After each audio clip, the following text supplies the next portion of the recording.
ဒီနေ့တနေ့ဘာစားမလဲဘာမားမလဲဆိုပြီးတော့ထိုင်တွင်းနေတာပတ်စံမကုန်လို့ပတ်စံသေးကြပေါက်ကုန်အောင်လို့မုံမှားစားထားတယ်ဘာမုတ်လေးလည်းစကြည့်ရလူတွေအားလုံးကတကြားဖြတ်ပါဆိုပြီးပြောနေတဲ့ကြားကတင်စားကတော့အချိုတက်လေးစားချင်ဒူဘိုင်းချူဝီကူကီးလေးကိုမှားရပါတယ် TikTok ပေါ်မှာလည်းဒူဘိုင်းချူဝီကူကီးလေးကလုံးဝ trend ဖြစ်နေတော့မှားစားကြည့်လိုက်တာဒါလေးကတော့ဒူဘိုင်းချူဝီကူကီးပေါ့နော်အထဲမှာပစ္စတာချီကိုအမြင့်လေး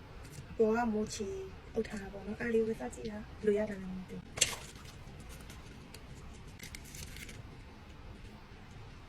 ကဲစားကြည့်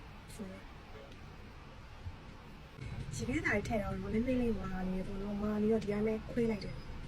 အဲမှာပစ္စတာချီကိုမြင့်တယ်နည်းနည်းလေးအခန်းပုံတွေမှာထားမယ်ဆိုတော့ဆက်တယ်ဒါ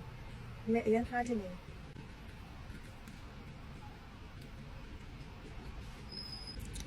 ဒီနေ့ကလေးဖဖောက်ကလေးနဲ့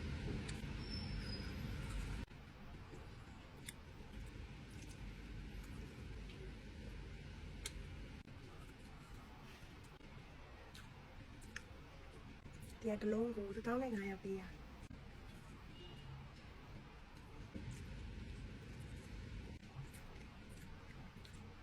ဒါတမျိုးကကျတော့ဒီ cracker ပေါ့နော် market cracker ဟိုမှာ flavor ကျ chocolate flavor လေဒီမှာတော့ကျတော့ cheese flavor နဲ့စားဖို့လေပေါ့နော်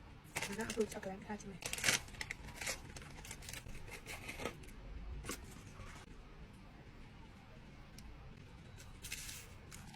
ခါတက်ကလေးနဲ့ဒီမှာစားဖို့ရဲ့ cheese ကကျတော့ချိုးတယ်ပေါ့ဒါ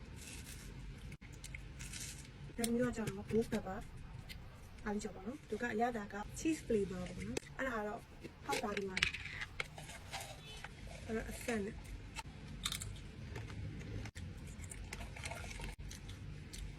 နေတော့မစ